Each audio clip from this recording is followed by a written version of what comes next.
Ẹ káàbọ̀ sí orí ìkànnì yìí. Múfì tí a fẹ́ máa ṣe review ẹ̀ fún wa ní èní ni Sisi Mẹ́kọ.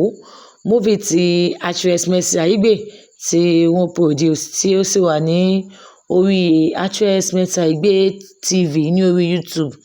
Fún àwa tí a ti wo múfì náà, ẹ jẹ́ ká lọ sí orí YouTube channel náà kí a lọ wò ó.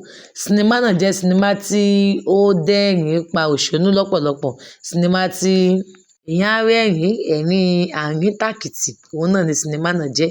Ọ̀pọ̀lọpọ̀ àwọn òṣèré lóríṣiríṣi ló wà ní inú sinimá náà bíi Ọdúnladé Adékọ́lá, actress Mercy Aigbe fúnra wọn, actor Wálé Akórèdé Òkúnnù, actor Ọláyà Igwe tí gbogbo wọn dẹ̀ ṣe gudugudu méje àti yàyà mẹ́fà nínú sinimá náà.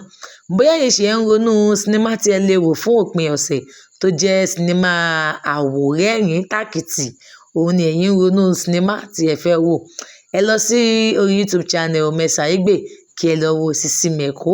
Ó jẹ́ sinimá tí ó kọ́ni lẹ́kọ̀ọ́. Kí ẹ lọ wo bí Àlàní bí kò ṣe fẹ́ gbà fún ọ̀gá rẹ̀ tó ń ṣe Bísí nínú sinimá Sisi Mẹ́kọ.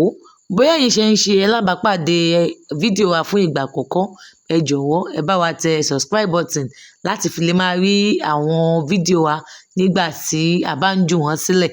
A sì gbà ládùúrà pé ojú, etí àti ọwọ́ èyí tí ẹ̀ ń lò láti fi máa gbọ́, láti fi máa rí àti láti fi máa tẹ subscribe button. A gbà ládùúrà pé ìkankan nínú wọn ò ní dìbàjẹ́ láṣẹ Elédùmarè.